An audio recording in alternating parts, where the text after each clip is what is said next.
이 방송은 정부의 방역 지침을 준수하여 녹음되었습니다.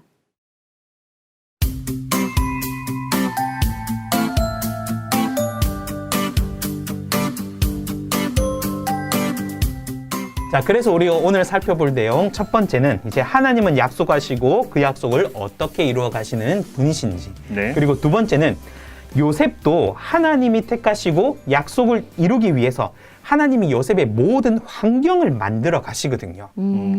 그래서 사람이 이렇게 변화되고 사람이 성장할 때 사람에게 가장 좋은 것은 뭐냐면 바로 사람과 환경입니다. 맞아요. 사람은 사람과 환경이 있을 때 뭐 하냐면 사람은 성장하고 변화가 돼요. 예를 들면 우리가 남자가 보통 뭐 군대 갔다 오면 남자가 된다 이런 표현하지 않습니까? 맞아요. 네. 그렇다고 군대 안 갔다 오신 분들을 뭐 이렇게 뭐 비하거나 그런 건 절대 아닙니다. 네, 네. 그런데 왜 우리가 그런 말을 하는 겁니까? 우리가 평소에 겪어보지 못하는 환경이 군대에서 주어진다라는 맞아요. 거죠. 그래서 나는 아마 그냥 일상을 살았으면 절대 그런 일은 해보지도 않고 그런 일을 절대. 안 했을 건데 네. 그런 환경이 주어지다 보니까 내가 그 환경에 따라서 일을 해가면서 나도 모르게 변화되고 성장이 되는 거죠. 맞아요. 그리고 또 뭐 이렇게 결혼을 안 하면 뭐 어른 취급 안 하는 그런 문화도 있지 않습니까? 네. 맞아요. 그러니까 결혼을 해도 또 결혼을 한 사람과 애를 낳아 기르는 사람이 또 다르듯이. 다르고. 왜 그러냐면 그게 바로 사람과 환경이 이 사람을 만들어가고 성장시킨다라는 거죠. 그래서 하나님은 요셉을 택하시고 요셉과 일하기 위해서 요셉의 환경을 만들어 가시거든요. 그런데 사실 요셉도 처음에는 자신에게 왜 이러한 일이 일어나는지를 잘 알지 못했습니다. 그렇다는 것은 오늘날 우리도 하나님의 약속을 지키고자 하지만 지금 나에게 일어나는 일들이 왜 일어나는지 이해할 수 없을 수도 있다라는 거죠. 네. 하지만 내가 하나님의 약속을 깨달았고 지금 내가 그 약속을 지키고자 하고 있다면 반드시 하나님은 약속을 지키실 거라는 그 믿음을 가지는 것이 중요하다라는 것을 오늘 요셉의 이야기를 통해 살펴봤으면 좋겠고요. 네. 네. 그리고 세 번째는 12 아들 중에 하나님의 약속을 이루기 위해서 요셉을 택했습니다. 맞아요.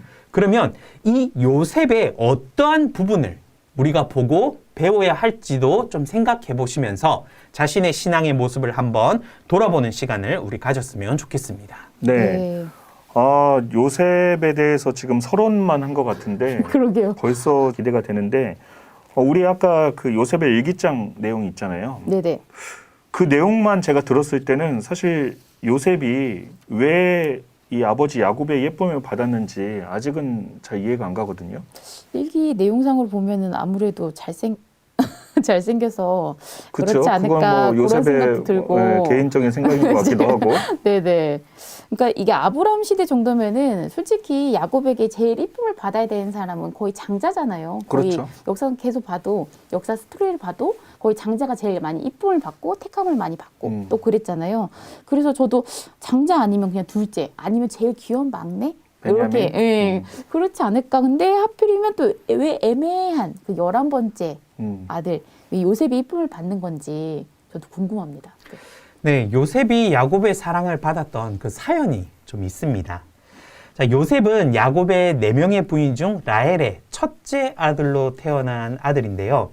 그러면 우리가 이 요셉이 사랑받은 이유를 알려면 이 라헬이 누군지를 좀 알아야 되거든요. 요셉의 어머니. 네. 네. 자, 그래서 우리 요 스토리를 조금만 얘기 드리면, 자, 야곱은 에서의 장자의 명분을 취한 뒤 에서가 야곱을 죽이려고 합니다. 자, 그래서 외삼촌 라반 집으로 도망해서 이제 살아가게 되거든요. 네. 근데 거기서 라반의 딸이었던 라헬을 보고 이제 부인으로 맞이하고자 하게 됩니다. 근데 그 부인으로 맞이하고자 했던 그 사연을 창세기 29장 17절에 보면 뭐라고 표현하고 있냐면 라헬이 곱고 아리따웠다 이제 라고 표현하고 있습니다. 역시 이쁜 건 그 시대나 지금이나 어쩔 수 없다. 아니, 너무한 것 같아요. 네. 너무한 것 같지만 네. 성경이 그렇게 기록하고 있으니까요. 아, 네네. 창세기 29장 17절에 보면 라헬이 굉장히 곱고 아리따웠다라고 말하고 있는 것을 보면 라헬이 굉장히 미모가 뛰어난 사람이라고 우리가 생각할 수 있습니다. 그럼 야곱은 라헬의 미모에 반해 아내로 맞이하고자 했고 이제 라반 삼촌은 그러면 자신을 위해 7년간 일하는 대가로 라헬을 아내로 주기로 약속합니다. 그래서 야곱은 라헬을 사랑했기에 그 7년을 수일처럼 여기면서 7년간 라반 삼촌을 위해서 열심히 일하게 됩니다. 아, 열심히 해야죠. 네. 하지만 7년 뒤 라헬을 부인으로 맞이하게 될 때 라반은 야곱을 속이고 라헬의 언니 레아를 부인으로 주게 되거든요. 이게 요즘 법을 하면 이게 사기. 사기가 되지 사기 않을까요? 기망죄인 거죠. 진짜로 이 7년 동안 열심히 일을 했는데 이게 지금 언니 레아를 준다니요. 이게 지금 그죠. 그러면 야곱이 뭐 정상적이면 이렇게 좀 뭐 거부를 했겠지만 네. 이 사기를 당한 게 사실은 맞습니다. 왜냐면 그 결혼식이 그 시대에는 그 지역에서는 밤에 결혼식을 했거든요. 아. 그래서 요즘처럼 뭔가 이렇게 밝은 그런 시대도 아니었기 때문에 이제 레아를 아내로 취하면서 레아를 아내로 취한 지를 그 다음날 이제 첫날 밤을 치르고 나서 눈 떠보니까 아, 그래요? 옆에 누워있는 게 라헬이 아니라 레아였던 아, 거죠. 이런 기가 막힌 사연이 있었군요. 너무 절망적이었을 것 같은데요. 제가 네. 사랑하는 사람이 딱 자고 일어났는데 딱 아니야. 아니었어. 너무 충격일 것 같은데 이게. 네. 그래서 지금 우리에게도 있는 명언이 이제 다시 보자 화장빨, 조심하자 조명빨이 괜히 있는 게 아니죠. 처음 듣는데 저도. 너무 구시대적인가요? 네. 아 그래도 되게 오늘 이 말씀하고는 되게 찰떡궁인데요. 네. 자, 그래서 이제 밤에 결혼하다 보니까 라헬을 잘못 착각해서 레아를 아내로 맞이하게 됩니다. 자, 그래서 이건 진짜 사기당한 게 맞죠. 네. 그래서 야곱이 자신이 속았음을 알고 라반에게 따집니다. 그래서 라반이 뭐라고 말하냐면 라반은 우리 동네 규칙은 동생이 언니보다 먼저 시집을 갈 수 없어서 레아를 줄 수밖에 없었다라고 이야기를 합니다. 그러면서 다시 라헬을 7일 뒤에 이제 야곱에게 주면서 7년을 더 일할 것을 조건으로 내세워서 야곱은 라헬을 얻기 위해 14년이라는 시간을 라반에게 이제 봉사하게 되죠. 아, 14년이라는 시간이 이게 되게 짧지 않은데. 그러니까 우리가 이 내용을 보면 야곱이 라헬을 얼마나 사랑했는지 이제 알 수 있는 거죠. 요즘 말로 하면 이게 진짜 찐 사랑 아니겠습니까? 찐이죠. 나쿠님 가능하세요? 14년? 가능하죠. 뭐 가능하지 않을까 싶습니다. 근데 약간 주저하는 게 느껴져요. 네. 그래서 이렇게 두 명의 아내를 이제 야곱이 맞이를 하게 되죠. 근데 여기서 이제 문제가 좀 생깁니다. 자, 이렇게 두 명의 아내를 맞이했지만요. 라헬은 아이를 낳지 못하고 레아가 루벤, 시므온, 레위, 유다까지 4명의 아들을 낳게 됩니다. 자, 그러자 라헬은 이제 위기감을 느끼죠. 내가 남편의 사랑을 받지 못한다고 생각하고 레아를 시기 질투하며 야곱에게 화를 내는 모습까지도 등장합니다. 자, 그래서 이제 라헬의 몸종이었던 비라를 야곱의 첩으로 들여서 단과 납달리를 낳게 합니다. 그러니까 자신의 몸종을 통해서 이제 요즘 말로 하면 대리모 이런 개념이죠. 그렇죠. 그래서 대리모를 통해서 이제 자신의 자녀를 두게 되는 겁니다. 그런데 이제 레아도 거기에 질세라 자신의 몸종이었던 실바를 통해서 갓과 아셀을 또 낳게 합니다. 야곱이 굉장히 좀 매력적인 사람이었나 봐요. 그러니까 그러게요. 거의 뭐 경쟁하듯이 진짜 네. 아이를 낳는데요. 이 레아와 라헬이 야곱의 사랑을 받기 위해서 진짜 이제 경쟁하듯이 이렇게 자녀를 낳게 되는데 요것도 하나님의 계획안에 있는 것이 이런 경쟁이 있었기 때문에 12아들이 와. 이제 금방 나오게 되는 이런 일이 또 하나님의 있게 되는 거죠. 계획이었다는 거죠. 12아들이. 그렇죠. 그래서 이 야곱의 그 숨겨진 매력이 무엇인지는 알 수 없지만 이 야곱이 굉장히 매력 있는 사람이었다라는 거죠. 그래서 레아와 라헬 둘 다 야곱의 사랑을 받기 위해 엄청 노력했다라는 것을 알 수 있습니다. 그런데 이제 이렇게 이제 몸종까지 들여서 낳다가 결정적으로 여기서 또 레아가 이제 이사갈과 스불론 그리고 딸인 디나까지 이제 낳게 됩니다. 그러면 그때 라헬의 마음이 어땠을까요? 무너지겠죠. 이게 사랑하는 사람의 아이를 못 낳으면은 낳고 싶은데 못 낳는 거니까는 그냥 여자 입장에서 봤을 때는 이게 속상하다라는 말로는 안 될 것 같다라는 생각이 들어요. 또 예전에 문화라면 더 심하지 않았을까. 왜 맞아요. 그렇죠. 진짜. 아이도 못 낳는 여자라는 거는 엄청난 뭐 수모를 겪지 않았을까 싶어요. 그 라헬이 진짜 스트레스가 엄청났을 거라는 겁니다. 자, 그러면 마찬가지로 그런 라헬을 바라보는 야곱의 마음도 좋지 않을 거라는 거죠. 않죠. 왜냐하면 라헬을 위해서 14년을 봉사할 만큼 그만큼 라헬을 맞아요. 사랑했거든요. 그런데 이때 창세기 30장 22절에서 24절에 보면 하나님이 라헬을 보시고 태를 열어주심으로 라헬의 첫아들 요셉이 태어나게 됩니다. 그러면 야곱의 입장에서는 정말 사랑했던 여인의 아들이니 요셉이 굉장히 특별했을 거라는 거죠. 특별하죠. 자, 그런데 이 라헬이 또 아이를 이제 이어서 잉태하게 되는데 이 아들을 낳게 되는데 창세기 35장에 바로 12번째 아들 베냐민입니다. 그런데 여기서 문제는 이제 그때가 에서를 다시 만난 뒤 베델에서 가나안 땅으로 가는 여행길이었는데 길이 험했다라고 성경은 표현하고 있습니다. 네. 그러면 길이 그만큼 험한 곳에서 라헬이 임신하고 이제 베냐민을 낳다가 상고로 죽음을 맞이하게 되는 사건이 있어지게 되는 거죠. 그러면 야곱이 정말 사랑했던 부인을 먼저 보내고 나니 당연히 라헬을 통해서 낳은 그 아들을 더욱더 사랑할 수밖에 없었던 것입니다. 네. 그래서 창세기 37장에 뭐라고 말씀하고 있냐면 요셉이 노년에 얻은 아들이었기에 요셉을 누구보다 깊이 사랑했다고 말씀하고 있습니다. 그리고 우리가 조금 더 야곱이 요셉을 사랑할 수밖에 없었던 이유를 한번 생각해 보면요. 창세기 39장 6절에 보면 요셉의 용모를 표현할 때 준수하고 아담했다라고 표현하고 있습니다. 그럼 준수하고 아담한다는 것은 이제 요즘 스타일로 하면 이제 약간 꽃미남 스타일? 그렇죠. 미소년. 얼굴이 좀 약간, 작고. 그렇죠. 약간 미소년. 원래 머리가 좀 클수록 사람은 좀 귀여운 게 맞지만 그래도 이 요셉은 이제 네. 아담했다라고 표현하는 거 보니까 굉장히 좀 미소년 스타일. 이제 요런 스타일이라는 것을 우리가 유추해 볼 수 있죠. 네. 자, 그러면 아까 라헬의 용모가 어땠다고 했습니까? 아리따웠죠. 그렇죠. 곱고 아리따웠다. 굉장히 예뻤지 않습니까? 네. 네. 근데 요셉도 굉장히 남자인데도 예뻤다라고 표현하고 있다라는 거죠. 그러면 이제 요셉이 누구의 모습을 많이 닮은 겁니까? 어머니를 많이 라헬. 닮은 거죠. 그렇죠. 요셉이 어머니의 모습을 많이 담고 있고 많이 가지고 있었다라는 것을 우리가 추측해 볼 수 있다라는 겁니다. 네. 그러면 야곱의 입장에서는 자신이 사랑했던 그 여인의 모습을 가지고 있는 요셉을 12아들 중에 가장 사랑할 수밖에 없었다라는 것을 우리가 한번 생각해 볼 수 있다라는 거죠. 아니 저는 강사님 말씀 들으니까는 뭔가 이게 한 편의 드라마를 보는 것 같았어요. 이게 반전에 뭔가 반전에 있는 드라마. 그러면서 이제 야곱이 요셉을 이제 사랑하는 마음도 느껴지고.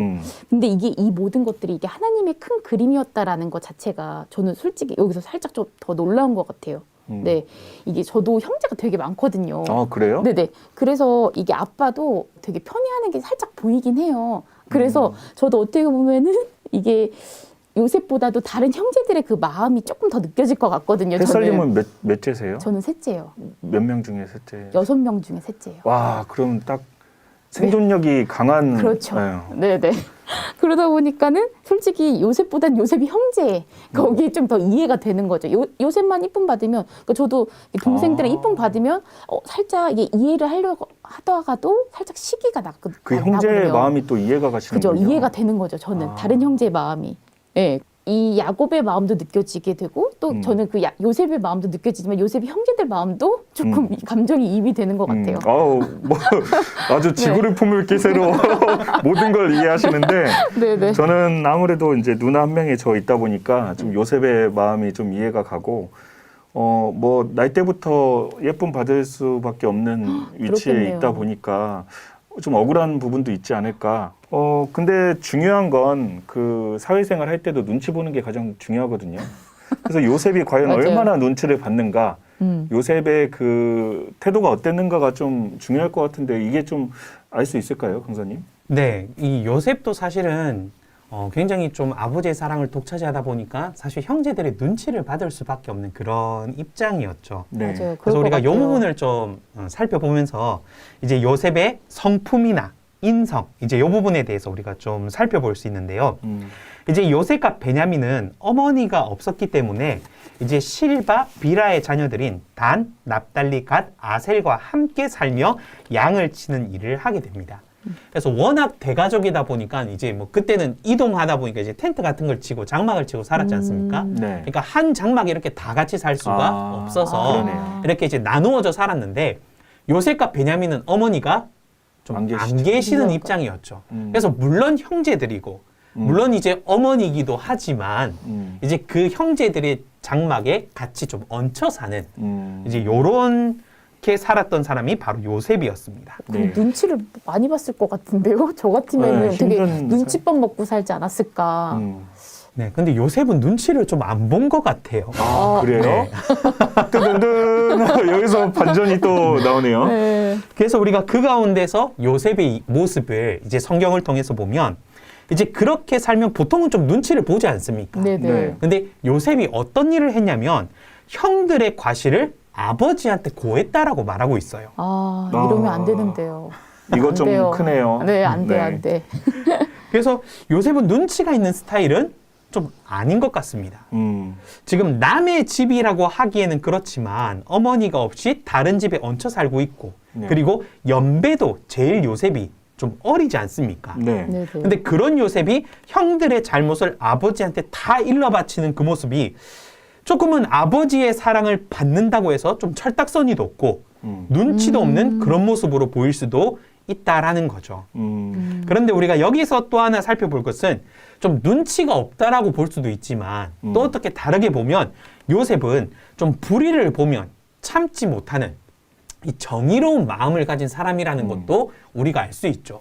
앞에 말했지만 사실 사람이라면 형들이 잘못한 걸 보면 눈치를 볼 수밖에 없잖아요. 맞아요. 그렇죠. 나이도 많고 네. 이제 내가 얹혀 살고 그런데도 그 잘못된 것을 요셉은 그냥 넘어가지는 않는다라는 겁니다. 네. 그러니까 우리 참 이 사회생활할 때 참 무리와 어울리지 못하는 좀 유형 중에 하나가 뭐냐면 눈치 없고 바른 사람들. 맞아요. 힘들어요. 힘들어요. 같이 사회생활 하다 보면은 힘들어요. 이게 할 말, 못할 말이 있긴 있잖아요. 맞아요. 좀 가려서 해야 되고 이렇게 하는데 이 눈치 없으면 거기다 순수하기까지 하면 이제 더 힘든 거죠, 이제. 네. 차라리 이 사람이 뭔가 악의적으로 뭔가 잘못된 것을 일러바치고 뭔가 자기의 이익을 위해서 일러바친다라면 아 저런 나쁜 놈 하면서 욕이라도 하겠는데 맞아요. 그렇죠. 이 사람은 정말 착하고 순수하게 그것을 하면요 아. 답답은 한데 참 욕하기도 그렇고 네. 또 욕했다가는 오히려 내가 나쁜 사람이 되니까 맞아요, 네. 맞아요. 그런 부류의 좀 스타일 사람들 있지 않습니까? 네네. 그러면서 함께하기는 좀 그러다 보니까 어려운. 뭔가 맞아, 사람이 어려워요. 나쁜 건 아닌데. 네네. 맞아요. 그죠? 그래서 좀 힘들어서 직장 상사 뒷담화 좀 하면 같이 좀 뒷담화 좀 맞아, 해주고 맞아. 그래야 되는데 막 뒷담화를 하니까 아 그래도 그분은 회사를 위해서 그런 거 아니냐? 어. 우리가 분위기 이해해야 되지 않냐? 쌓이죠. 맞아요.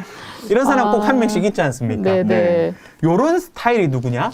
약간 요셉과 같은 요 네. 스타일이 요셉이 좀 이런 성품이 아니었나 우리가 성경을 통해 한번 유추해 볼 수 있죠. 네. 네네. 그런데 또 이 부분은 나중에 나오겠지만 그 보디발의 아내가 요셉을 유혹할 때 요셉이 자신은 노예의 신분이었고 보디발 아내의 말을 듣지 않으면 죽음을 당할 수도 있는 그런 상황에서 요셉이 선을 정확하게 지키거든요. 와.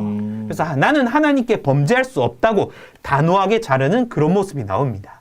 순간 단호했어요, 강사님. 네. 그 말씀하실 때. 요셉과 좀 이입을 해서 아, 네. 네네. 저도 좀 눈치를 보는 스타일이기 때문에. 네. 그래서 하나님 앞에서 환경과 상황을 핑계치 않고 죄짓지 않고자 하는 마음, 의롭게 살아가고자 하는 그 마음을 가진 사람이 요셉이라는 것을 알 수 있죠. 근데 배우고 싶네요. 저는 이 자세, 이 마음. 살짝. 이게 사실은 쉽지가 않거든요. 맞아요. 진짜 쉽지 않거든요. 맞아요. 네네. 뚝심이 있는 거죠. 네. 그래서 요셉이 형제들 사이에서는 좀 아버지의 사랑을 받는 것을 가지고 좀 단순한 고자질장이, 좀 눈치도 버릇도 쉽게 요즘 말로 하면 싸가지 없는 그런 동생처럼 보였을 것 같지만 하나님이 보셨을 때는 그 하나님 앞에 죄짓지 않고자 하는 그 중심, 뚝심 그런 마음을 보고 하나님은 12 아들 중에 요셉을 택하지 않았나 우리가 한번 생각해 볼 수 있다라는 겁니다. 사람이 보는 눈과 또 하나님의 보는 눈은 다르신 것 같아요. 다를 수 있죠. 네, 하나님이 봤을 때는 중심을 지키고 이제 쉽게 배신하지 않고 그죠. 이런 사람으로 또 볼 수가 있겠네요. 네, 그래서 우리가 좀 결과론적이지만 하나님이 택한 사람은 그냥 택함을 받았다고 되는 게 아니거든요. 네. 택함을 받은 뒤 하나님은 항상 이 사람이 하나님과 함께할 만한 자격을 갖추도록 연단을 하시거든요. 연단. 그래서 네. 그 연단을 온전히 받고 하나님에 대한 변치 않는 굳은 마음을 지켜나갈 모습을 하나님은 요셉에게서 발견하시고 요셉을 택하지 않았나 우리가 생각을 해보게 됩니다. 네. 네, 그래서 우리도 신앙을 할 때 이런 마음이 있어야 된다는 거죠. 그래서 우리 신천지 총회장님이 항상 말씀하시는 게 불변의 믿음 아니겠습니까? 네. 그래서 맞아요. 그 변치 않는 믿음을 가질 수 있는 그런 중심, 그런 마음, 그런 사람을 하나님은 좋아하시고 택하고 함께 하신다는 걸 우리가 한번 살펴볼 수 있다는 거죠. 네. 네. 그래서 이런 상황 가운데서 이제 요셉은 아버지의 사랑도 이제 독차지하게 됩니다. 그러다 보니까 이제 형들의 미움을 받게 되는.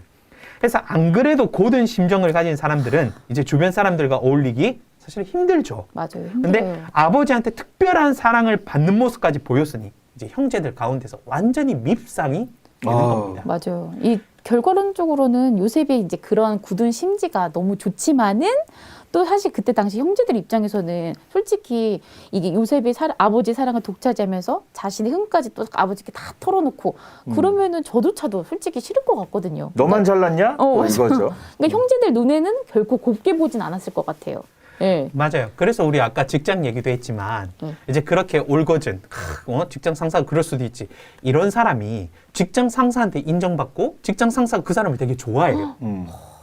그러면 어떻게 되냐면 그 사람은 공공의 적이 되거든요. 그렇죠. 그렇죠. 뭔가 눈에 가시 같은 존재. 딱히 이 네. 사람이 뭔가 나쁜 짓을 하거나 잘못을 하지 않았는데도 불구하고 우리 무리에 섞일 수 없는 사람, 그죠. 우리 안에 들어오지 못하는 사람이라서 뭐가 되냐? 공공의 적이 되는 경우가 굉장히 많습니다.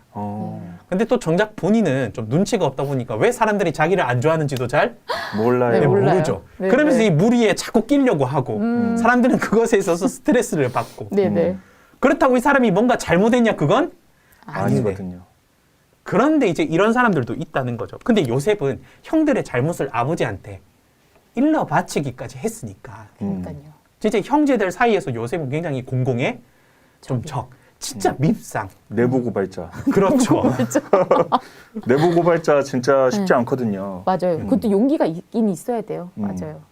그래서 내부 고발자는 진짜 회사를 떠날 각오로 음. 그렇게 하지 않습니까? 그래서 네. 야, 내부 고발은 용기 있다, 정의롭다 하면서도 회사에서는 내부 고발한 사람을 별로 좋아하지는 그렇죠. 않아요.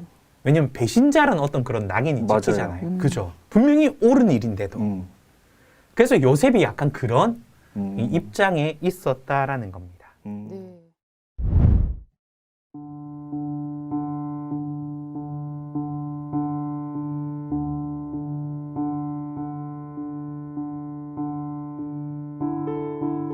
요즘 꿈자리가 뒤숭숭하다. 얼마 전에는 나랑 형제들이 곡식에 단을 묶고 있었는데 이상하게도 형제들의 단이 내 단을 둘러싸고 절을 했다. 난 너무 신기해서 형제들에게 말했더니 형들이 날 너무 싫어했다. 난 그냥 얘기한 건데. 그리고 나서 얼마 뒤에는 해, 달, 그리고 11개의 별이 나에게 절하는 것이 아닌가? 이번에는 아버지께 말씀드렸더니 오히려 날 꾸짖으셨다. 아니 진짜 난 꿈을 꾼 죄밖에 없는데 다들 나한테 왜 그러는 거야.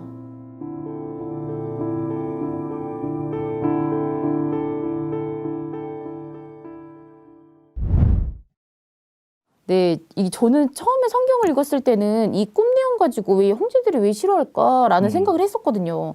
그런데 이거는 이제 그냥 꿈이 아니라 정말 하나님께서 앞으로 요셉을 통해 이루어지실 일을 이제 미리 보여주시는 그런 내용인 거죠. 네. 그래서 이제 형제들의 단이 요셉의 단에게 절을 한다거나 그리고 해달별이 절을 한다거나 여기서 이제 해달별이 나중에 야곱이 그 꿈을 해석해 주는데 해를 야곱, 이제 아버지죠. 그리고 달을 어머니, 별을 형제들이라고 하거든요. 그러니까 처음 꿈은 형제들이 요셉의 단에게 절을 했는데 두 번째 꿈은 이제 아버지, 어머니까지 요셉에게 절하는 꿈을 요셉이 꾼 겁니다.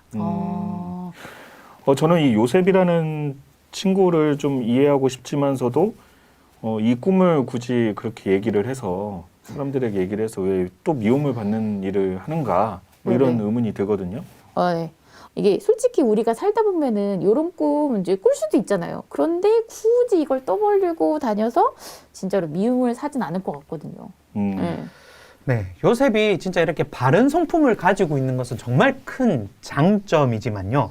확실히 아직은 이 꿈 얘기를 통해서 보면 아직은 좀 어리기도 하고 눈치가 없는 건 좀 확실한 것 같죠. 네네. 네. 지금 요셉이 형들에게 꿈 이야기를 하는데요. 창세기 37장 5절에 보면 요셉이 형들에게 꿈 이야기를 함으로 더욱 미움을 받았다. 이렇게 표현하고 있습니다. 그럼 더욱 미움을 받았다라는 것은 원래부터 미움을 받고 있었죠. 받고 있었는데 이제 꿈 이야기를 통해서 뭐 한 겁니까? 더 미워진 거죠. 그렇죠. 이제 더 미움을 받게 됐다는 거죠.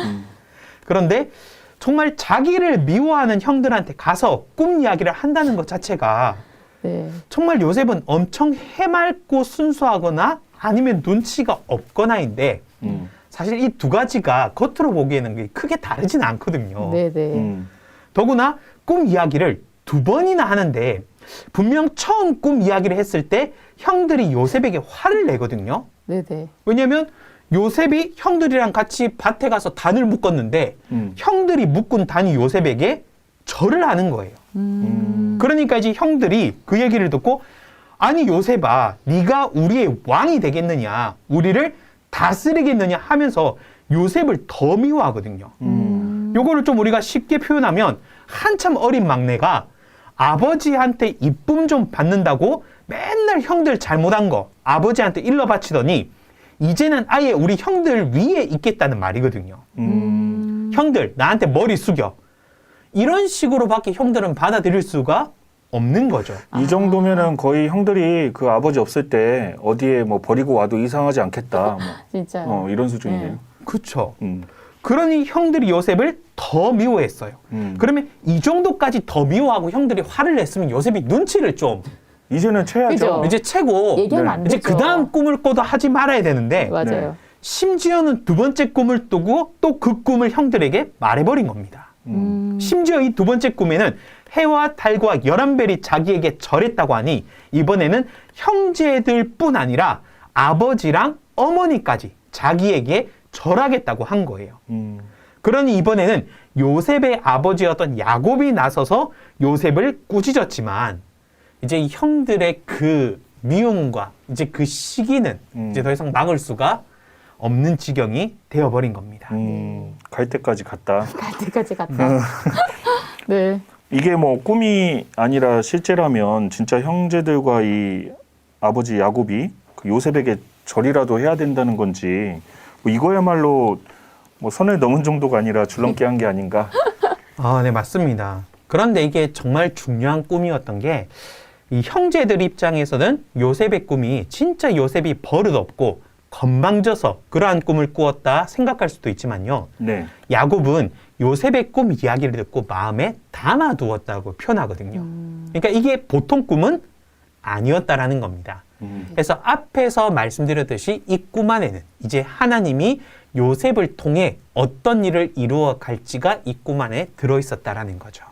그러면 이 꿈이 단순한 꿈이 아니라 하나님의 계획이 또 담겨 있는 꿈이라는 거네요. 네, 맞습니다. 네. 하나님의 계획이 어디까지일지 이게 진짜로 네.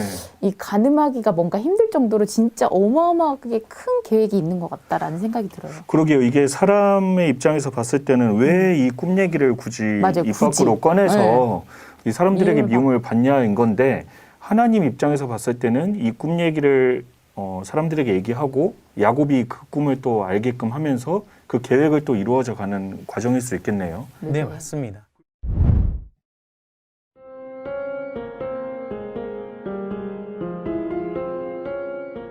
여느 날과 똑같이 형들은 양을 치러 가고 난 집에 있었다. 그런데 아버지께서 갑자기 형들이 잘 있는지 세겜으로 가서 보고 오라고 하셨다. 도착했더니 이 못돼 먹은 형들이 날 구덩이에 빠뜨렸다. 또 나를 골탕 먹이려고 하나 보다 해서 적당히 맞춰주려고 했는데 날 노예 상인에게 팔아버렸다. 정말 이가 갈리고 서름이 복받친다. 내가 아무리 아버지께 예쁨을 좀 받았지만 날 노예 상인에게 팔아? 내가 그렇게도 미웠던가? 이 날을 영원히 기억할 것이다. 두고 봐라.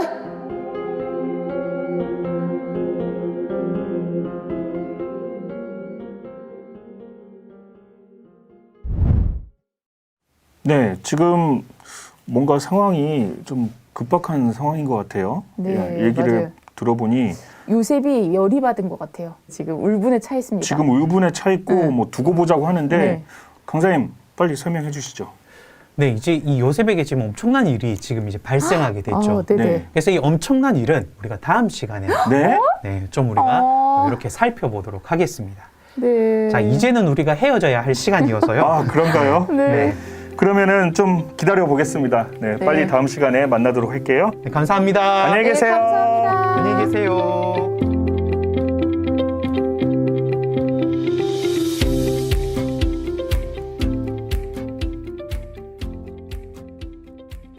이 확실하게 우리가 구분합시다. 하나님의 자녀와 마귀의 자녀 확실하게 구분하자고요. 이 계시록을 가감하지 않기 위해서는 계시록 전장에 예언과 실상을 본 사람에게 들어서 확인하고 믿어야 하지 않겠습니까? 모르면 아는 사람에게 물어야 되죠. 어디에 가서요? 전도자문 성전역에 가서 이 사람은 다 봤으니까 여기에 가서 물어봐서 확인하고 믿어야 하지 않겠습니까?